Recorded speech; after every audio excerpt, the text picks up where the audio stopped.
Imagine ಮಾಡ್ಕೊಳ್ಳಿ, ನಿಮ್ಗೊಂದು ಕಂಪನಿನ ನಾನು ₹100 ಇದೆಯಪ್ಪ ಪ್ರೆಸೆಂಟ್ ಬೆಲೆ, ಬಟ್ ಇದ್ರ ಆಕ್ಚುಯಲ್ ವ್ಯಾಲ್ಯೂ ₹1,000 ಇದೆ ಅಂತ ಅಂದ್ರೆ ನೀವು ಬೈ ಮಾಡ್ತೀರಾ ಇಲ್ವಾ? ಅಫ್ಕೋರ್ಸ್ ನಿಮ್ಮ ಒಂದು ಡಿಸಿಷನ್ ಬೈ ಆಗಿರುತ್ತೆ, ಅಥವಾ ಇದ್ರಲ್ಲಿ ನಾನು ಇನ್ವಾಲ್ವ್ ಆಗ್ಬೇಕಪ್ಪ ಅನ್ನೋ ಒಂದು ಡಿಸಿಷನ್ ಆಗಿರುತ್ತೆ.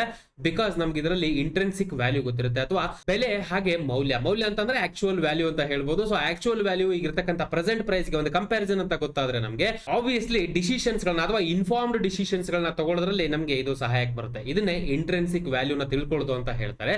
ಐಡಿಯಲಿ ಸುಮಾರು ರೀತಿಯಾದಂತಹ ದಾರಿಗಳಿದೆ ಮಾರ್ಕೆಟ್ ಅಲ್ಲಿ ಇಂಟ್ರೆನ್ಸಿಕ್ ವ್ಯಾಲ್ಯೂನ ಅರ್ಥ ಮಾಡ್ಕೊಳ್ಳಿಕ್ಕೆ. ಅದರಲ್ಲಿ ಮೋಸ್ಟ್ ಆಫ್ ದ ಇನ್ವೆಸ್ಟರ್ಸ್ ಗಳು ನೋಡ್ತಕ್ಕಂತಹ ವ್ಯಾಲ್ಯೂಯೇಷನ್ ಫ್ಯಾಕ್ಟರ್ ಏನು ಅಂತಂದ್ರೆ PE ರೇಷಿಯೋ ಅಂತ ಹೇಳ್ತೀವಿ, ಪ್ರೈಸ್ ಟು ಅರ್ನಿಂಗ್ ರೇಷಿಯೋ. ಹೆಸರು ಹೇಳೋ ಪ್ರಕಾರನೇ ಕರೆಂಟ್ ಮಾರ್ಕೆಟ್ ಪ್ರೈಸ್ ಗೆ ಅದರ ಅರ್ನಿಂಗ್ ಏನಿದೆಯೋ ಕಂಪನಿಯ ಅರ್ನಿಂಗ್ ಗೆ ಭಾಗಿಸಿದಾಗ ಬರ್ತಕ್ಕಂತಹ ಒಂದು ನಂಬರ್ ಅಂತ ಹೇಳ್ಬೋದು. ಅಫ್ಕೋರ್ಸ್ ಇದು ಕಡಿಮೆ ಇದ್ದಷ್ಟು ಒಳ್ಳೇದು, ಬಟ್ ಸ್ಟ್ಯಾಂಡ್ ಅಲೋನ್ ಬರೀ PE ರೇಷಿಯೋ ಕಡಿಮೆ ಇದೆ ಅಂತ ಹೇಳಕ್ಕಾಗಲ್ಲ ನಾವು, ಬಿಕಾಸ್ ಅದು ಸಬ್ಜೆಕ್ಟಿವ್ ಆಗುತ್ತೆ. ಅದನ್ನೇ ನಾವು ಅದರ ಇಂಡಸ್ಟ್ರಿ ಜೋಡಿ, ಫಾರ್ ಎಕ್ಸಾಂಪಲ್ ಯಾವ್ದೊಂದು ಕಂಪನಿ ಇದೆ, ಆ ಕಂಪನಿ ಇಂಡಸ್ಟ್ರಿ ಜೋಡಿ ನೀವು ಕಂಪೇರ್ ಮಾಡ್ತೀರಾ, ಅಥವಾ ಆ ಕಂಪನಿಗೆ ಕಾಂಪಿಟೇಟರ್ ಆಗಿರ್ತಕ್ಕಂಥ ಇನ್ನೊಂದು ಕಂಪನಿ ಜೋಡಿ ನೀವು ಕಂಪೇರ್ ಮಾಡಿದಾಗ ಅಂಡರ್ ವ್ಯಾಲ್ಯೂಡ್ ಆಗಿದೆ, ಇಂಟ್ರೆನ್ಸಿಕ್ ವ್ಯಾಲ್ಯೂ ಏನಿದೆಯೋ ಈ ಕಂಪನಿ ಇನ್ನೂ ಸದ್ಯದ ಮಟ್ಟಿಗೆ ಚೀಪರ್ ಪ್ರೈಸ್ ಅಲ್ಲಿ ನಮಗೆ ಸದ್ಯಕ್ಕೆ ಅವೈಲೇಬಲ್ ಇದೆ ಅಂತ ಹೇಳ್ಕೊಂಡು, ದಿಸ್ ಎಕ್ಸಾಕ್ಟ್ಲಿ ದ ಪರ್ಪಸ್ ನಾವು ಇವತ್ತು ವಿಡಿಯೋ ಮಾಡ್ತಾ ಇರ್ತಕ್ಕಂಥದ್ದು. ಇವತ್ತು ನಾವೇನ್ ಡಿಸ್ಕಷನ್ ಮಾಡಕ್ ಹೋಗ್ತಾ ಇದೀವಿ, 5 ಕಂಪನೀಸ್ಗಳು ಓವರ್ ಆಲ್ ಆ ಇಂಡಸ್ಟ್ರಿಗೆ, ಆ ಕಂಪನಿ ಸೇರಿರ್ತಕ್ಕಂಥ ಇಂಡಸ್ಟ್ರಿ PE ಕಡಿಮೆ ಇರತಕ್ಕಂಥದ್ದು ಅಷ್ಟೇ ಅಲ್ಲ, ಕನ್ಸಿಸ್ಟೆಂಟ್ ಆಗಿ ಗ್ರೋತ್ ಆಗ್ತಾ ಇರ್ತಕ್ಕಂಥ ಟಾಪ್ 5 ಕಂಪನೀಸ್ಗಳ ಬಗ್ಗೆ ಮಾಹಿತಿಯನ್ನ ಕೊಡಕ್ ಹೋಗ್ತಾ ಇದ್ದೀನಿ ನಾನು. ಮುಂದುವರೆದಕ್ಕಿಂತ ಮುಂಚೆ ಇನ್ ಕೇಸ್ ನಿಮ್ಮಲ್ಲಿ ಯಾರಾದ್ರೂ ಮೊದಲನೇ ಬಾರಿಗೆ ನಮ್ಮ ವಿಡಿಯೋಸ್ ಗಳನ್ನ ನೋಡ್ತಾ ಇದ್ರೆ ದಯವಿಟ್ಟು ಚಾನಲ್ ನ ಸಬ್ಸ್ಕ್ರೈಬ್ ಮಾಡ್ಕೊಳ್ಳಿ, ಹಾಗೆ ಬೆಲ್ ಐಕಾನ್ ಅನ್ನು ಕೂಡ ಕ್ಲಿಕ್ ಮಾಡಿ ನಮ್ಮ ಕಡೆಯಿಂದ ರೆಗ್ಯುಲರ್ ಅಪ್ಡೇಟ್ಸ್ ವಿತ್ ಪ್ರಿಯಾರಿಟಿ ಸಿಗಬೇಕು ಅಂತ ಅಂದ್ರೆ. So let's get started. Well, ನಾನು ಆಲ್ರೆಡಿ ಹೇಳಿದೆ, PE ರೇಷಿಯೋ ಇಂಡಸ್ಟ್ರಿ PE ಕಡಿಮೆ ಇರತಕ್ಕಂತಹ ಒಂದು ಸ್ಟಾಕ್ಸ್ ಗಳು ಅಷ್ಟೇ ಅಲ್ಲ, ಕನ್ಸಿಸ್ಟೆಂಟ್ಲಿ ಗ್ರೋತ್ ಆಗೋದನ್ನ ಯಾವ ರೀತಿ ಮೆಜರ್ ಮಾಡ್ತಾ ಇದೀವಪ್ಪ? ಸೇಲ್ಸ್ ಅಲ್ಲಿ. ಅಫ್ಕೋರ್ಸ್ ಯಾವುದೋ ಒಂದು ಕಂಪನಿಯ ಸೇಲ್ಸ್ ಜಾಸ್ತಿ ಆಗ್ತಾ ಇದೆ, ಕನ್ಸಿಸ್ಟೆಂಟ್ ಆಗಿ ಬೆಳೀತಾ ಇದೆ ಅಂತಂದ್ರೆ ಆ ಕಂಪನಿ ಆಬ್ವಿಯಸ್ಲಿ ರೆವಿನ್ಯೂ ಜನರೇಟ್ ಮಾಡ್ತಕ್ಕಂಥ ಚಾನ್ಸಸ್ ಜಾಸ್ತಿ ಇರುತ್ತೆ, ಪ್ರಾಫಿಟ್ ಮಾಡ್ತಕ್ಕಂಥ ಚಾನ್ಸಸ್ ಗಳು ಜಾಸ್ತಿ ಇರುತ್ತೆ ಕನ್ಸಿಸ್ಟೆಂಟ್ ಆಗಿ. ಸೊ ಹಾಗಾಗಿ ಇವತ್ತಿನ ಒಂದು ವಿಡಿಯೋ ಮೂಲಕ ಮಾರ್ಕೆಟ್ ಕ್ಯಾಪಿಟಲೈಸೇಷನ್ ಅಥವಾ ಓವರ್ ಆಲ್ ವ್ಯಾಲ್ಯೂ ಏನಿದೆ ಕಂಪನಿದು 5,000 ಕೋಟಿಗಿನ ಜಾಸ್ತಿ ಇರಬೇಕು, ರಿಟರ್ನ್ ಆನ್ ಇಕ್ವಿಟಿ 15% ನಷ್ಟು ಆಗಿರಬೇಕು, ಹಾಗೆ ಸೇಲ್ಸಿನ ಗ್ರೋತ್ ಏನಿದೆಯೋ ಕಂಪೌಂಡೆಡ್ ಗ್ರೋತ್ ಕಳೆದ 5 ವರ್ಷದಲ್ಲಿ 10% ಗಿನ ಜಾಸ್ತಿ ಇರತಕ್ಕಂತಹ ಟಾಪ್ 5 ಕಂಪನೀಸ್ ಗಳನ್ನ ನಾವು ಇವಾಗ ಡಿಸ್ಕಷನ್ ಮಾಡಕ್ ಹೋಗ್ತಾ ಇರ್ತಕ್ಕಂಥದ್ದು. ಈ ಡೇಟಾ ಏನೇನೆಲ್ಲ ನಾನು ಡೇಟಾ ಹೇಳಕ್ ಹೋಗ್ತಾ ಇದೀನೋ, ಯಾವುದೇ ಒಂದು ಪರ್ಟಿಕ್ಯುಲರ್ ನಂಬರ್ ಅಲ್ಲಿ ನಾನು ಡೇಟಾ ಹೇಳಿದ್ರೆ ಅದು 6ನೇ ತಾರೀಕು ಜುಲೈ 2022ಕ್ಕೆ ಸಂಬಂಧಪಟ್ಟಿರ್ತಕ್ಕಂಥದ್ದಾಗಿರುತ್ತೆ. ಹಾಗೆ ಓವರ್ ಆಲ್ ಈ ಒಂದು 5 ಸ್ಟಾಕ್ಸ್ ಗಳಲ್ಲಿ ಟಾಪ್ ಸೇಲ್ಸ್ ಗ್ರೋತ್ ಇರತಕ್ಕಂತಹ ಕಂಪನಿಯನ್ನ ಲಾಸ್ಟ್ ಅಲ್ಲಿ ನಾನು ಡಿಸ್ಕಷನ್ ಮಾಡ್ತೀನಿ. ನಮ್ಮ ಲಿಸ್ಟ್ ಅಲ್ಲಿ ಇರತಕ್ಕಂತಹ ಮೊದಲನೇ ಕಂಪನಿ ಬಂದು ಏಂಜಲ್ ಒನ್ ಅಂತ ಹೇಳ್ಕೊಂಡು, ಯಾರ್ಯಾರೆಲ್ಲ ಲಾಂಗ್ ಟರ್ಮ್ ಇಂದ ತುಂಬಾ ದಿನದಿಂದ ಸ್ಟಾಕ್ ಮಾರ್ಕೆಟ್ ಅಲ್ಲಿ ಇದಾರೋ ಅವ್ರಿಗೆಲ್ಲರಿಗೂ ಈ ಒಂದು ನೇಮ್ ಗೊತ್ತಿರುತ್ತೆ, ಬಿಕಾಸ್ ಅಷ್ಟು ಫೇಮಸ್ ಆಗಿರ್ತಕ್ಕಂತಹ ಸ್ಟಾಕ್ ಬ್ರೋಕರ್ ಅಂತ ಹೇಳ್ಬೋದು ಏಂಜಲ್ ಅವ್ರನ್ನ. ಇವತ್ತಿನ ಮಟ್ಟಿಗೆ ಸ್ಟಾಕ್ ಬ್ರೋಕಿಂಗ್ ಇರ್ಬೋದು, ಇನ್ವೆಸ್ಟಿಂಗ್ ಇರ್ಬೋದು, ಪೋರ್ಟ್ಫೋಲಿಯೋ ಮ್ಯಾನೇಜ್ಮೆಂಟ್ ಇರ್ಬೋದು, ಪರ್ಟಿಕ್ಯುಲರ್ಲಿ ಈ ಒಂದು ಫಿನಾನ್ಷಿಯಲ್ ಸರ್ವಿಸಸ್ ರಿಲೇಟೆಡ್ ಇವತ್ತಿನ ಮಟ್ಟಿಗೆ ಕಂಪನಿ ಕೆಲಸ ಮಾಡ್ತಾ ಇದೆ. ಇದಷ್ಟೇ ಅಲ್ಲ, NSE, BSE, MCX, NSDX ಹಾಗೆ MSE ಅಂತಹ ಮೇಜರ್ ಎಕ್ಸ್ಚೇಂಜಸ್ ಗಳಿಗೆ ಮೆಂಬರ್ಶಿಪ್ ಅನ್ನ ಈ ಒಂದು ಪರ್ಟಿಕ್ಯುಲರ್ ಕಂಪನಿ ತಗೊಂಡಿರುತ್ತೆ. ಹಾಗೆ ಏಂಜಲ್ ಒನ್ ಕಳೆದ 5 ವರ್ಷದ ಸೇಲ್ಸ್ ಗ್ರೋತ್ ಏನಿದೆಯೋ 39.1% ನಷ್ಟು ಆಗಿದ್ರೆ, ಹಾಗೆ ಇವಾಗ ನೀವು ನೋಡ್ತಾ ಇರೋ ಹಾಗೆ ಹೊಸ ಕ್ಲೈಂಟ್ಸ್ ಗಳನ್ನ ಆನ್ ಬೋರ್ಡ್ ಮಾಡೋದ್ರಲ್ಲಿ ಅಥವಾ ಹೊಸ ಕ್ಲೈಂಟ್ಸ್ ಗಳನ್ನ ತಗೊಂಡ್ಬರೋದ್ರಲ್ಲಿ ಕಂಪನಿ ಕನ್ಸಿಸ್ಟೆಂಟ್ ಆಗಿ ಹಾಗೆ ಸಿಗ್ನಿಫಿಕೆಂಟ್ ಆಗಿ ಗ್ರೋತ್ ಆಗಿರೋದನ್ನ ನಾವಿಲ್ಲಿ ಗಮನಿಸಬಹುದು. NSE ಆಕ್ಟಿವ್ ಕ್ಲೈಂಟ್ ಬೇಸ್ ಏನಿದೆಯೋ ಸದ್ಯದ ಮಟ್ಟಿಗೆ 3.7 ಮಿಲಿಯನ್ಸ್ ನಷ್ಟು ಆಗಿರುತ್ತೆ ಈ ಕಂಪನಿಯಲ್ಲಿ. ಇದೇ ನಾವು ಫಿನಾನ್ಷಿಯಲ್ ಇಯರ್ 2018 ಕಂಪೇರ್ ಮಾಡೋದಾದ್ರೆ ಬರೀ 0.4 ಆಗಿದೆ, ಅಂದ್ರೆ ತುಂಬಾ ಒಂದು significant growth new active client base ಅಲ್ಲಿ ಬಂದಿರೋದನ್ನ ನಾವಿಲ್ಲಿ ನೋಡಬಹುದು. ಓವರ್ ಆಲ್ ಮಾರ್ಕೆಟ್ ಶೇರ್ ಅಂತ ಹೇಳೋದಾದ್ರೆ ಈ ಬ್ರೋಕಿಂಗ್ ಇಂಡಸ್ಟ್ರಿಯಲ್ಲಿ 8.3% ನಷ್ಟು ಕಳೆದ ವರ್ಷ, ಹಾಗೆ ಈ ವರ್ಷದಲ್ಲಿ ಸುಮಾರು 10% ನಷ್ಟು ಮಾರ್ಕೆಟ್ ಶೇರ್ ಅನ್ನ ಓವರ್ ಆಲ್ ಬ್ರೋಕಿಂಗ್ ಇಂಡಸ್ಟ್ರಿಯಲ್ಲಿ ಈ ಕಂಪನಿ ಹೊಂದಿರುತ್ತೆ. ಹಾಗೆ ದಿನೇ ದಿನೇ ಟೆಕ್ನಾಲಜಿಗಳು ಬೆಳೀತಾ ಇದೆ, ಟೆಕ್ನಾಲಜಿನ ಅಡಾಪ್ಟ್ ಮಾಡ್ಕೊಂಡಿಲ್ಲ ಬಿಸ್ನೆಸ್ ಗಳು ಅಂತಂದ್ರೆ ಒನ್ ಆಫ್ ದ ಥ್ರೆಟ್ ಆಗಿರುತ್ತೆ ಬಿಸ್ನೆಸ್ ಗಳಿಗೆ. ಬಟ್ ಈ ಪರ್ಟಿಕ್ಯುಲರ್ ಇಂಡಸ್ಟ್ರಿಯಲ್ಲಿ ಆಲ್ಮೋಸ್ಟ್ ಇವರು ಹೊಸ ಅಕ್ವೈರ್ ಅಥವಾ ಹೊಸದಾಗಿ ಬರ್ತಕ್ಕಂಥ ಕ್ಲೈಂಟ್ಸ್ ಗಳಿದೆ 100% ಡಿಜಿಟಲ್ ಆಗಿನೇ ಅಕೌಂಟ್ ಓಪನ್ ಮಾಡ್ತಾ ಇದ್ದಾರೆ. ಅಷ್ಟೇ ಅಲ್ಲ, 75% ನಷ್ಟು ಇವರ ಟ್ರಾನ್ಸಾಕ್ಷನ್ ಆಗ್ತಕ್ಕಂಥದ್ದು ಮೊಬೈಲ್ ಆಪ್ ಇಂದ ಆಗಿರುತ್ತೆ. ಸೊ ಟೆಕ್ನಾಲಜಿಕಲ್ ವೈಸ್ ಕೂಡ ಒನ್ ಆಫ್ ದ ಬೆಸ್ಟ್ ಒಂದು ಅಡಾಪ್ಷನ್ ಇವತ್ತಿನ ಮಟ್ಟಿಗೆ ಕಂಪನಿ ಹೊಂದಿರುತ್ತೆ ಅಂತ ನಮಗೆ ಇದ್ರ ಮೂಲಕ ಗೊತ್ತಾಗುತ್ತೆ. ಸೊ ಬರೀ ಅಡ್ವಾಂಟೇಜ್ ಅಷ್ಟೇ ಅಲ್ಲ, ಯಾವುದೇ ಒಂದು ಕಂಪನಿ ಅಂದ್ರೆ ಡಿಸ್ಅಡ್ವಾಂಟೇಜ್ ಇರುತ್ತೆ. ಇವತ್ತಿನ ಮಟ್ಟಿಗೆ ಈ ಫಿನಾನ್ಸ್ ಇಂಡಸ್ಟ್ರಿಯಲ್ಲಿ ಕಾಂಪಿಟೇಷನ್ ಜಾಸ್ತಿ ಇದೆ. ಅಷ್ಟೇ ಅಲ್ಲ, NBFC ಗಳು ಕೂಡ ಸ್ವಂತವಾಗಿರ್ತಕ್ಕಂತಹ ಸ್ಟಾಕ್ ಬ್ರೋಕಿಂಗ್ ಕಂಪನೀಸ್ ಗಳನ್ನ ತರ್ತಾ ಇದ್ದಾರೆ. ಸೊ ಹಾಗಾಗಿ ತುಂಬಾ ದೊಡ್ಡ ದೊಡ್ಡ ಬ್ರಾಂಡ್ಸ್ ಗಳು ಕೂಡ ಕಾಂಪಿಟೇಷನ್ ಇರೋದ್ರಿಂದ one of the major competition broking industry ಇರುತ್ತೆ.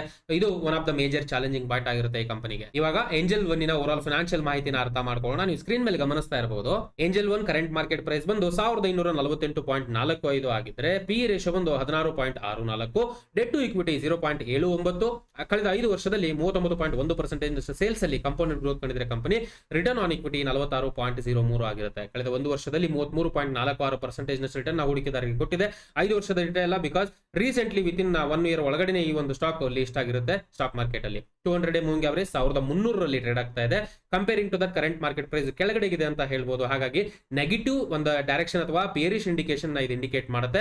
RSI 40 ರಿಂದ 60 ಬ್ಯಾಂಡ್ ಇರೋದ್ರಿಂದ ಇದನ್ನ ನ್ಯೂಟ್ರಲ್ ಅಂತ ಹೇಳ್ಬೋದು. ಇದೇ 40 ಕೆಳಗಡೆಗೆ ಕ್ರಾಸ್ ಆಯ್ತು ಅಂತಂದ್ರೆ ಬೇರಿಶ್ ಮೂಮೆಂಟಮ್ ಅಥವಾ ನೆಗೆಟಿವ್ ಟ್ರೆಂಡ್ ಸ್ಟಾರ್ಟ್ ಆಗ್ತಕ್ಕಂತಹ ಚಾನ್ಸಸ್ ಇರುತ್ತೆ. ನಮ್ಮ ಲಿಸ್ಟ್ ಇರತಕ್ಕಂತಹ ಎರಡನೇ ಕಂಪನಿ ಬಂದು ಚೋಳಮಂಡಲಂ ಫಿನಾನ್ಷಿಯಲ್ ಹೋಲ್ಡಿಂಗ್ಸ್ ಲಿಮಿಟೆಡ್ ಅಂತ ಹೇಳ್ಕೊಂಡು ಇವತ್ತಿನ ಮಟ್ಟಿಗೆ RBI ಅಲ್ಲಿ ಕೋರ್ ಇನ್ವೆಸ್ಟ್ಮೆಂಟ್ ಪ್ಲಾಟ್ಫಾರ್ಮ್ ಅಥವಾ ಕೋರ್ ಇನ್ವೆಸ್ಟಿಂಗ್ ಕಂಪನಿ ಅಂತ ಹೇಳ್ಕೊಂಡು ರಿಜಿಸ್ಟರ್ ಆಗಿದೆ. ಇದರ ಅರ್ಥ ಒಂದು ಪರ್ಟಿಕ್ಯುಲರ್ ಇಂಡಸ್ಟ್ರಿ ಅಥವಾ ಒಂದು ಪರ್ಟಿಕ್ಯುಲರ್ ಕಂಪನಿಯಲ್ಲಿ ಡೈರೆಕ್ಟ್ ಕೋರ್ ಇನ್ವೆಸ್ಟ್ಮೆಂಟ್ ಕೆಲಸವನ್ನ ಮಾತ್ರ ಮಾಡ್ತಕ್ಕಂಥದ್ದಾಗಿರುತ್ತೆ. ಅಂದ್ರೆ ಆ ಕಂಪನಿ ಇವರು ಎಲ್ಲಿ ಇನ್ವೆಸ್ಟ್ ಮಾಡಿರ್ತಾರೋ ಆ ಕಂಪನಿಯಿಂದ ಬಂದಿರತಕ್ಕಂತಹ ಡಿವಿಡೆಂಡ್ಸ್ ಗಳು ಪ್ರಾಫಿಟ್ಸ್ ಗಳೇ ಈ ಕಂಪನಿಗೆ ಪ್ರಾಫಿಟ್ ಆಗಿರುತ್ತೆ. ಚೋಳಮಂಡಲಂ ಫಿನಾನ್ಷಿಯಲ್ ಹೋಲ್ಡಿಂಗ್ಸ್ ಕಳೆದ 5 ವರ್ಷದಲ್ಲಿ 40.36% ಸೇಲ್ಸ್ ಅಲ್ಲಿ ಕಾಂಪೌಂಡೆಡ್ ಗ್ರೋತ್ ನ ಕಂಡಿದ್ರೆ ಚೋಳಮಂಡಲಂ ಇನ್ವೆಸ್ಟ್ಮೆಂಟ್ ಅಂಡ್ ಫಿನಾನ್ಸ್ ಕಂಪನಿಗೆ ಕೋರ್ ಆಗಿ ಇನ್ವೆಸ್ಟ್ಮೆಂಟ್ ಮಾಡ್ತಕ್ಕಂತಹ ಕಂಪನಿ ಆಗಿರುತ್ತೆ. ಸೊ ಹಾಗಾಗಿ CIFCL ಕಂಪನಿಯ ಪರ್ಫಾರ್ಮೆನ್ಸ್ ಏನಿದೆಯೋ ಡೈರೆಕ್ಟ್ ಇಂಪ್ಯಾಕ್ಟ್ ಪರಿಣಾಮ ಈ ಕಂಪನಿ ಮೇಲೆ ಬರುತ್ತೆ. ಹಾಗಾಗಿ ಈ ಕಂಪನಿ ಬಗ್ಗೆನೂ ಕೂಡ ನಾವಿಲ್ಲಿ ತಿಳ್ಕೋಬೇಕಾಗಿರುತ್ತೆ. CIFCL ಇವತ್ತಿನ ಮಟ್ಟಿಗೆ 1142 ಬ್ರಾಂಚಸ್ ಗಳನ್ನ ಆಲ್ಮೋಸ್ಟ್ 29 ಸ್ಟೇಟ್ಸ್ ಗಳಲ್ಲಿ ಹೊಂದಿದೆ. ಅಷ್ಟೇ ಅಲ್ಲ, ಇವತ್ತಿನ ಮಟ್ಟಿಗೆ ಭಾರತದಲ್ಲಿ ಲಾರ್ಜೆಸ್ಟ್ ಅಸೆಟ್ NBFC ಅಂತ ಕರೆಸ್ಕೊಳ್ಳುತ್ತೆ ಈ ಒಂದು particular company. Total vehicle finance ಇಂದ 72% ನಷ್ಟು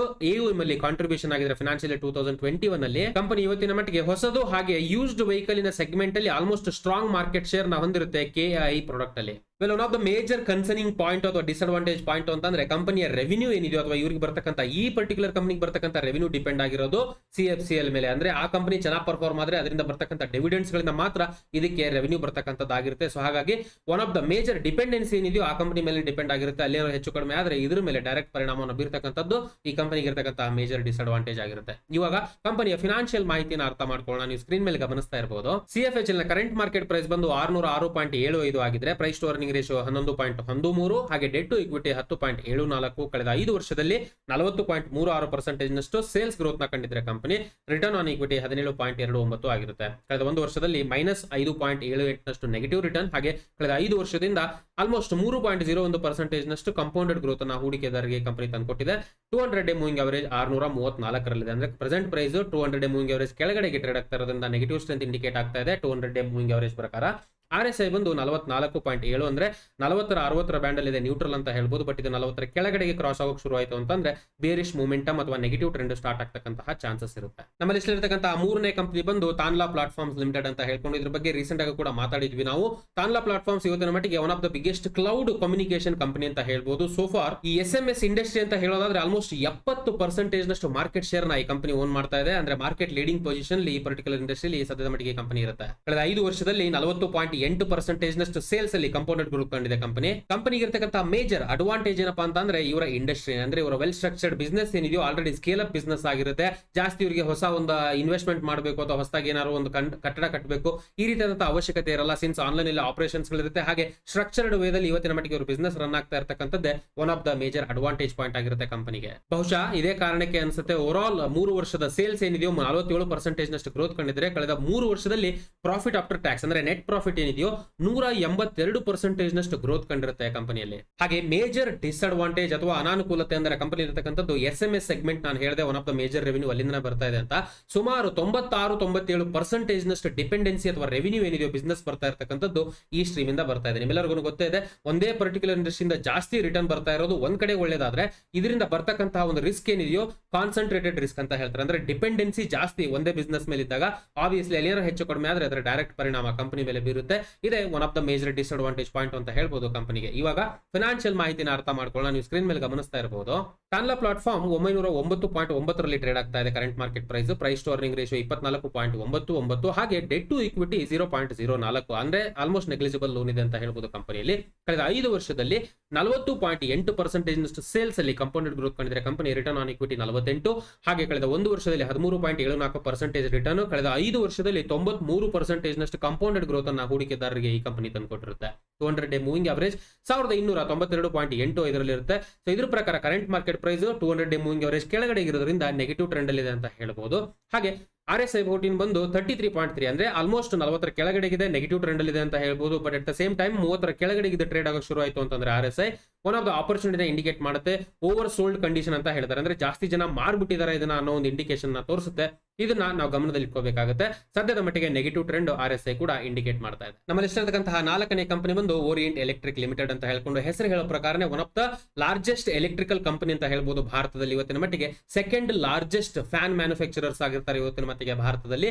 ಫ್ಯಾನ್ ಇರ್ಬೋದು, ಲೈಟ್ ಇರ್ಬೋದು, ಈ ರೀತಿಯ ಎಲೆಕ್ಟ್ರಿಕಲ್ ಇಕ್ವಿಪ್ಮೆಂಟ್ಸ್ ಗಳನ್ನ ರೆಡಿ ಮಾಡ್ತಕ್ಕಂಥ ಕಂಪನಿ ಈ ಕಂಪನಿ ಆಗಿರುತ್ತೆ. ಓರಿಯೆಂಟ್ ಎಲೆಕ್ಟ್ರಿಕ್ 5 ವರ್ಷದಲ್ಲಿ ಅಂದ್ರೆ ಕಳೆದ 5 ವರ್ಷದಲ್ಲಿ 63.13% ಸೇಲ್ಸ್ ಅಲ್ಲಿ ಕಾಂಪೌಂಡೆಡ್ ಗ್ರೋತ್ ನ ಕಂಡಿದ್ರೆ ಕಂಪನಿ ಇವತ್ತಿನ ಮಟ್ಟಿಗೆ 5,000 ಡೀಲರ್ಸ್ ಗಳು ಹಾಗೆ 1,25,000 ರಿಟೇಲ್ ಔಟ್ಲೆಟ್ಸ್ ಗಳನ್ನ 450ಕ್ಕಿಂತ ಜಾಸ್ತಿ ಸಿಟೀಸ್ ಗಳಲ್ಲಿ ಹೊಂದಿರತಕ್ಕಂಥದ್ದಾಗಿರುತ್ತೆ. ಅಂದ್ರೆ ಡಿಸ್ಟ್ರಿಬ್ಯೂಷನ್ ನೆಟ್ವರ್ಕ್ ಏನಿದೆಯೋ ಸಖತ್ ಸ್ಟ್ರಾಂಗ್ ಇದೆ ಕಂಪನಿದು ಅಂತ ಹೇಳ್ಬೋದು. ಹಾಗೆ ರೀಸೆಂಟ್ ಸುದ್ದಿಗಳ ಪ್ರಕಾರ ದೀಲೋಗಿ ಗ್ರೂಪ್ ಜೋಡಿ ಇವರಿಗಿರ್ತಕ್ಕಂತಹ ಒಂದು ಸ್ಟ್ರಾಟಜಿಟಿಕ್ ಟೈಅಪ್ ಏನಿದೆಯೋ ಕಂಪನಿಗೆ ಇನ್ನೊಂದು ಮೇಜರ್ ಆಪರ್ಚುನಿಟಿ ತಂದುಕೊಡುತ್ತೆ. ಆಸ್ ಎ ಕಂಪನಿ ತುಂಬಾ ನೆಕ್ಸ್ಟ್ ಲೆವೆಲ್ ಗೆ ಬೆಳೀತಕ್ಕಂಥ ಚಾನ್ಸಸ್ ಇರುತ್ತೆ ಬೇರೆ ಒಂದು ಕಂಪನಿಯ ಜೋಡಿ ಈ ರೀತಿಯಾದಂತಹ ದೊಡ್ಡ ಕಂಪನಿಯ ಜೋಡಿ ಮಿಕ್ಸ್ ಆದಾಗ. ಹಾಗೆ ಕಂಪನಿಗೆ ಇರತಕ್ಕಂತಹ ಮೇಜರ್ ಡಿಸ್ಅಡ್ವಾಂಟೇಜ್ ಏನಪ್ಪಾ ಅಂದ್ರೆ ಇವರ ಡಿಪೆಂಡೆನ್ಸಿ ಏನಿದೆಯೋ ರಾ ಮಟೀರಿಯಲ್ ಮೇಲೆ ಇರುತ್ತೆ. ರಾ ಮಟೀರಿಯಲ್ಸ್ ಏನಿದೆ ಇವ್ರಿಗೆ ಬೇಕಾಗಿರ್ತಕ್ಕಂಥದ್ದು ಸ್ಟೀಲ್ ಪ್ರಾಡಕ್ಟ್ಸ್ ಗಳಾಗಿರುತ್ತೆ, ಹಾಗೆ ಕಾಪರ್ ರಾಡ್ಸ್ ಗಳಾಗಿರ್ಬೋದು, ಕಾಪರ್ ಪ್ರಾಡಕ್ಟ್ಸ್ ಇದೆಲ್ಲ ಕಮೋಡಿಟಿ ಪ್ರಾಡಕ್ಟ್ಸ್ ಗಳಾಗುತ್ತೆ. ಕಮೋಡಿಟಿ ಅಂತಂದ್ರೆ obviously demand and supply apply ಆಗುತ್ತೆ. ಸೊ ಬೇಸಿಕಲಿ ಏನಪ್ಪಾ ಅಂತಂದ್ರೆ ಸೈಕ್ಲಿಕಲ್ ಅಂತ ಹೇಳ್ತಾರೆ, ಯಾವಾಗ ಬೇಕಾದ್ರೂ ಹೆಚ್ಚು ಕಡಿಮೆ ಆಗ್ಬೋದು.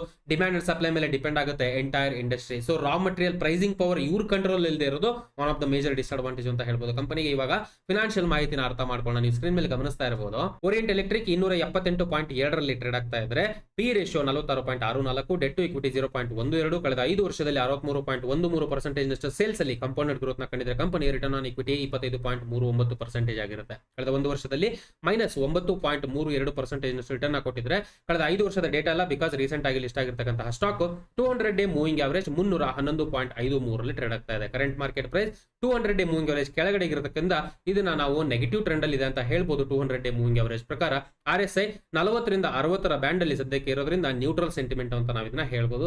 ಸಪೋಸ್ 60 ಮೇಲೆ ಇದೇನಾದ್ರು ಕ್ರಾಸ್ ಆಗಿ ಟ್ರೇಡ್ ಆಗಕ್ಕೆ ಶುರು ಆಯ್ತು ಅಂತಂದ್ರೆ ಒಂದು ಪಾಸಿಟಿವ್ ಸ್ಟ್ರೆಂತ್ RSI ಇಂಡಿಕೇಟ್ ಮಾಡ್ತಕ್ಕಂತಹ ಚಾನ್ಸ್ ಇರುತ್ತೆ. ನಮ್ಮಲ್ಲಿ ಇಷ್ಟಂತಹ ಕೊನೆಯ ಕಂಪನಿ ಬಂದು EKI ಎನರ್ಜಿ ಸರ್ವಿಸಸ್ ಲಿಮಿಟೆಡ್ ಅಂತ ಹೇಳ್ಕೊಂಡು ತುಂಬಾ ಸ್ಪೆಷಲ್ ಒಂದು ಬಿಸ್ನೆಸ್ ಮಾಡೆಲ್ ನ ಹೊಂದಿರತಕ್ಕಂತಹ ಕಂಪನಿ. ಇನ್ಫ್ಯಾಕ್ಟ್ ತುಂಬಾ ದೊಡ್ಡ ಆರ್ಗನೈಸೇಷನ್ಸ್ ಗಳು ಅಥವಾ ಕಂಪನೀಸ್ ಗಳಿದೆ ಅಂತಂದ್ರೆ ಆ ಕಂಪನೀಸ್ ಗಳಿಂದ ಪರಿಸರ ಮಾಲಿನ್ಯ ಆಗುತ್ತೆ, ನಮ್ಮೆಲ್ಲರಿಗೂ ಗೊತ್ತಿದೆ.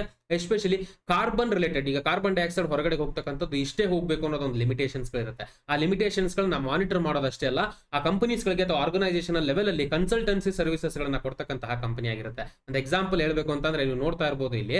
ಸೊ ಓವರ್ ಆಲ್ 2 ಕಂಪನೀಸ್ ಗಳಿದೆ. ಆ 2 ಕಂಪನೀಸ್ ಗಳಲ್ಲಿ ಜಾಸ್ತಿ ಕಾರ್ಬನ್ ಡೈಆಕ್ಸೈಡ್ ನ ಹೊರಗಡೆ ಹಾಕ್ತಕ್ಕಂಥ ಕಂಪನಿಯನ್ನ ಪ್ರೆಫರ್ ಮಾಡಲ್ಲ ಅದರ ಬೈಯರ್ಸ್ ಗಳು, ಬಿಕಾಸ್ ಅವರು ಮ್ಯಾಂಡೇಟ್ ಲೆವೆಲ್ ನ ರೀಚ್ ಆಗ್ತಾ ಇಲ್ಲ ಅನ್ನೋದಿರುತ್ತೆ. ಸೊ ಆ ರೀತಿಯಾದಂತಹ ಸಿಚುವೇಶನ್ಸ್ ಗಳಲ್ಲಿ EKI ಬಂದು ಕನ್ಸಲ್ಟೆನ್ಸಿನ ಕೊಡುತ್ತೆ ಒಂದು, ಹಾಗೆ ಈ ಎಮಿಷನ್ ಲೆವೆಲ್ ನ ಕಡಿಮೆ ಮಾಡ್ಲಿಕ್ಕೂ ಕೂಡ ಇವ್ರ ಕಡೆಯಿಂದ ಎಕ್ಸ್ಪರ್ಟ್ಸ್ ಗಳಿಗೆ ಹೆಲ್ಪ್ ಮಾಡ್ತಾರೆ.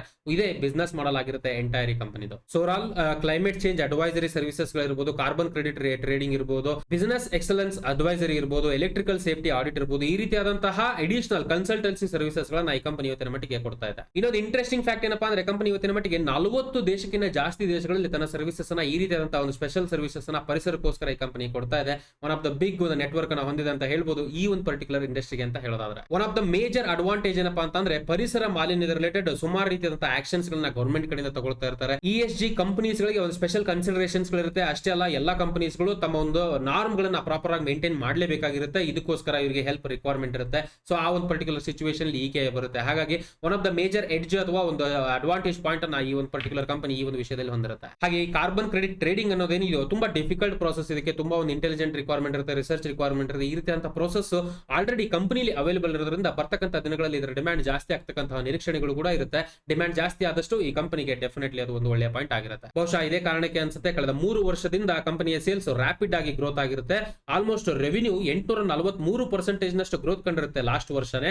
ಹಾಗೆ ಆಪರೇಟಿಂಗ್ ಮಾರ್ಜಿನ್ ಅಲ್ಲೂ ಕೂಡ ಸಿಗ್ನಿಫಿಕೆಂಟ್ ಗ್ರೋತ್ ಕಂಡು ಬಂದಿರುತ್ತೆ. ಇದಷ್ಟೇ ಅಲ್ಲ, ಪ್ರಾಫಿಟ್ ಆಫ್ಟರ್ ಟ್ಯಾಕ್ಸ್ ಇವನ್ PAT ಮಾರ್ಜಿನ್ಸ್ ಕೂಡ ಚೆನ್ನಾಗಿರೋದನ್ನ ನಾವಿಲ್ಲಿ ಗಮನಿಸಬಹುದು. ಸುಮಾರು 1950.6% ನಷ್ಟು ಗ್ರೋತ್ PAT ಅಲ್ಲಿ ಕಂಪನಿ ಕಂಡಿರುತ್ತೆ. ಎಲ್ಲ ಒಳ್ಳೆಯದು, ಕಂಪನಿ ಚೆನ್ನಾಗಿರೋ ಕೆಲಸ ಮಾಡ್ತಾ ಇದೆ. But at the same time ಎಲ್ಲಾ ಕಂಪನಿ ಕಂಪನೀಸ್ಗಳನ್ನು ಈ ಒಂದು ಎನ್ವೈರನ್ಮೆಂಟ್ ರಿಲೇಟೆಡ್ ಕೆಲಸ ಮಾಡ್ತಕ್ಕಂಥ ಕಂಪನೀಸ್ಗಳಾಗಿರಲ್ಲ, ಅಷ್ಟು ಸೀರಿಯಸ್ನೆಸ್ ಇಲ್ಲದೆ ಇರಬಹುದು, ಆ ರೀತಿಯಾದಂತಹ ಕಂಪನೀಸ್ಗಳು ಇವತ್ತಿನ ಮಟ್ಟಿಗೆ ಇರುತ್ತೆ. ಸೊ ಇದೇ ಕಾರಣದಿಂದ ಮೇಜರ್ ಡಿಸ್ಅಡ್ವಾಂಟೇಜ್ ಆಗಿ ಕನ್ವರ್ಟ್ ಆಗುತ್ತೆ ಇವರಿಗೆ. ಇವರ ಒಂದು ಕ್ಲೈಂಟ್ಸ್ ಗಳಿರೋ ಬಹಳ ಸ್ಪೆಷಲ್ ಇರತಕ್ಕಂಥ ಕ್ಲೈಂಟ್ಸ್ಗಳು, ತುಂಬಾ ಸ್ಪೆಷಲ್ ಅವೇರ್ನೆಸ್ ಇರತಕ್ಕಂಥ ಕ್ಲೈಂಟ್ಸ್ ಗಳು ಮಾತ್ರ ಇವರಿಗೆ ಬರ್ತಕ್ಕಂಥದ್ದಾಗಿರುತ್ತೆ. ಸೊ ಹಾಗಾಗಿ ಒಂದು ಬಿಸ್ನೆಸ್ ರಿಲೇಟೆಡ್ ಅಂತ ಹೇಳಿದ್ರೆ ಒಂದು ಒಳ್ಳೆ ಬಿಸ್ನೆಸ್ ಅಂತ ಅಂದ್ರೂ ಕೂಡ ಆ ಒಂದು ಪರ್ಟಿಕ್ಯುಲರ್ ಬಿಸ್ನೆಸ್ ಅನ್ನ ಸಸ್ಟೈನ್ ಮಾಡ್ಕೊಂಡು ಪ್ರಾಫಿಟ್ ನ ಜನರೇಟ್ ಯಾವ ರೀತಿ ಕಂಪನಿ ಮಾಡುತ್ತೆ ಅಂತ ಬರ್ತಕ್ಕಂಥದ್ದಲ್ಲಿ ನಾವು ಕಾದ್ ನೋಡಬೇಕಾಗಿದೆ. ಇವಾಗ ಫೈನಾನ್ಷಿಯಲ್ ಮಾಹಿತಿನ ಅರ್ಥ ಮಾಡ್ಕೊಳ್ಳೋ ಕಂಪನಿದು ನೀವು ಸ್ಕ್ರೀನ್ ಮೇಲೆ ಗಮನಿಸ್ತಾ ಇರಬಹುದು. ಈಕೆ ಎನರ್ಜಿ ಸರ್ವಿಸಸ್ ಲಿಮಿಟೆಡ್ 2763.95 ರಲ್ಲಿ ಟ್ರೇಡ್ ಆಗ್ತಾ ಇದ್ರೆ ಇವತ್ತಿನ ಮಟ್ಟಿಗೆ. ಪಿ ರೇಷಿಯೋ ಬಂದು 19.82 ಆಗಿರುತ್ತೆ. ಡೆಟ್ ಟು ಇಕ್ವಿಟಿ 0, ಯಾವುದೇ ರೀತಿಯ ಸಾಲ ಇಲ್ಲ ಕಂಪನಿಯಲ್ಲಿ. ಕಳೆದ 5 ವರ್ಷದಲ್ಲಿ 228.58% ನಷ್ಟು ಸೇಲ್ಸ್ ಅಲ್ಲಿ ಕಂಪೌಂಡೆಡ್ ಗ್ರೋತ್ ಕಂಡಿರುತ್ತೆ ಕಂಪನಿ. ಹಾಗೆ ರಿಟರ್ನ್ ಆನ್ ಇಕ್ವಿಟಿ ಬಂದು 176.49% ಆಗಿರುತ್ತೆ. ಕಳೆದ 1 ವರ್ಷದಲ್ಲಿ 1357.09% ನಷ್ಟು ರಿಟರ್ನ್ ಅನ್ನ ಹೂಡಿಕೆದಾರರಿಗೆ ತಂದುಕೊಟ್ಟಿದೆ. ಅಂದ್ರೆ 1.3x ಕಂಪನಿ ಬರೀ 1 ವರ್ಷದಲ್ಲಿ ರಿಟರ್ನ್ ಕೊಟ್ಟಿರ್ತಕ್ಕಂಥದ್ದು. ಕಳೆದ 5 ವರ್ಷದ ಡೇಟಾ ಅಲ್ಲ, ಬಿಕಾಸ್ ರೀಸೆಂಟ್ಲಿ ಎಷ್ಟಾಗಿರ್ತಕ್ಕಂಥ ಕಂಪನಿ 200 ಡೇ ಮೂವಿಂಗ್ ಅವರೇಜ್ 1666 ಇರುತ್ತೆ.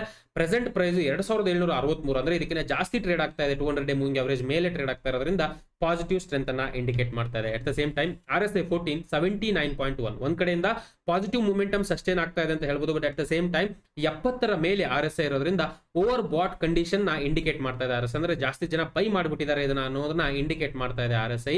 ಸೊ ಹಾಗಾಗಿ ಸದ್ಯಕ್ಕೆ ಇನ್ವೆಸ್ಟ್ ಮಾಡ್ತಕ್ಕಂಥವ್ರು ಸ್ವಲ್ಪ ಹುಷಾರಾಗಿದ್ರೆ ಒಳ್ಳೇದು in terms of the RSI ಅಂತ ಹೇಳೋದಾದ್ರೆ. ಓವರ್ ಆಲ್ ಕಂಪನಿಯ ಫಂಡಮೆಂಟಲ್ಸ್, ಟೆಕ್ನಿಕಲ್ಸ್ ಸದ್ಯದ ಮಟ್ಟಿಗೆ ಪಾಸಿಟಿವ್ ಸ್ಟ್ರೆಂತ್ ಅನ್ನ ಇಂಡಿಕೇಟ್ ಮಾಡ್ತಾ ಇದೆ. ವೆಲ್, ಇದೆ 5 ಕಂಪನೀಸ್ ಗಳಾಗಿತ್ತು. ಆ ಇಂಡಸ್ಟ್ರಿಗೆ ಕಂಪೇರ್ ಮಾಡಿ ನೋಡೋದಾದ್ರೆ ಅಂಡರ್ ವ್ಯಾಲ್ಯೂ ಆಗಿರ್ತಕ್ಕಂಥದ್ದು ಅಷ್ಟೇ ಅಲ್ಲ, ಪರ್ಫಾರ್ಮೆನ್ಸ್ ವೈಸ್, ಸೇಲ್ಸ್ ವೈಸ್, ಹಾಗೆ ರಿಟರ್ನ್ ಆನ್ ಇಕ್ವಿಟಿ ಇದೆಲ್ಲ ಚೆನ್ನಾಗಿ ಗ್ರೋತ್ ಆಗಿರ್ತಕ್ಕಂತಹ ಕಂಪನೀಸ್ ಗಳಾಗಿತ್ತು. ಐ ಹೋಪ್ ನಾನು ಇಲ್ಲಿವರೆಗೂ ಕೊಟ್ಟಿರ್ತಕ್ಕಂಥ ಮಾಹಿತಿ ಇಷ್ಟ ಆಗಿದೆ ಅಂತ ಭಾವಿಸ್ತೀನಿ. ನಿಮಗೆ ಏನಾದ್ರು ಕ್ವಶನ್ಸ್ ಗಳಿದ್ರೆ ಕಮೆಂಟ್ ಮೂಲಕ ತಿಳಿಸಿ. ವಿಡಿಯೋ ಇಷ್ಟ ಆದಲ್ಲಿ ದಯವಿಟ್ಟು ವಿಡಿಯೋನ ಲೈಕ್ ಮಾಡಿ, ನಿಮ್ಗೆ ಗೊತ್ತಿರತಕ್ಕಂಥವ್ರಿಗೆ ಶೇರ್ ಮಾಡೋದ್ರ ಮೂಲಕ ನಮಗೆ ಸಪೋರ್ಟ್ ಮಾಡಿ. ನಮ್ಮ ಕಡೆಯಿಂದ ರೆಗ್ಯುಲರ್ ಅಪ್ಡೇಟ್ಸ್ ಫೈನಾನ್ಸ್ ಆಗಿ ಸ್ಟಾಕ್ ಮಾರ್ಕೆಟ್ ಬಗ್ಗೆ ಸಿಗಬೇಕು ನಿಮಗೆ ಅಂತಂದ್ರೆ ದಯವಿಟ್ಟು ಚಾನಲ್ ನ ಸಬ್ಸ್ಕ್ರೈಬ್ ಮಾಡೋದನ್ನ ಮರೆಯೋಕೆ ಹೋಗ್ಬಿಡಿ. ಹಾಗೆ ಬೆಲ್ ಐಕಾನ್ ಅನ್ನು ಕ್ಲಿಕ್ ಮಾಡಿ ಎಲ್ಲ ನೋಟಿಫಿಕೇಶನ್ಸ್ ಗಳನ್ನ ಎನೇಬಲ್ ಮಾಡಿ. ನಾನು ಕೊಟ್ಟಿರತಕ್ಕಂಥ ಮಾಹಿತಿ ಎಜುಕೇಶನಲ್ ಪರ್ಪಸ್ ಗೆ ಮಾತ್ರ, ಯಾವುದೇ ರೀತಿಯ ಬೈ ಸೆಲ್ ರೆಕಮೆಂಡೇಶನ್ಸ್ ಅಲ್ಲ. ಯಾವುದೇ ಹೂಡಿಕೆಯನ್ನ ಮಾಡೋದಕ್ಕಿಂತ ಮುಂಚೆ ಪ್ರಾಪರ್ ಆಗಿ ಅನಲೈಸ್ ಮಾಡಿ ಡಿಸಿಷನ್ಸ್ ಗಳನ್ನ ತಗೊಳ್ತಕ್ಕದ್ದು. Because stock market investments are subject to market risk. ಎಷ್ಟು ಹೇಳ್ತಾ ಈ ವಿಡಿಯೋನ ಇಲ್ಲಿಗೆ ಮುಗಿಸ್ತಾ ಇದ್ದೀನಿ. ಮತ್ತೆ ನಿಮಗೆ ನೆಕ್ಸ್ಟ್ ವಿಡಿಯೋದಲ್ಲಿ ಸಿಗ್ತೀನಿ. ಅಲ್ಲಿವರೆಗೂ ಜೈ ಹಿಂದ್.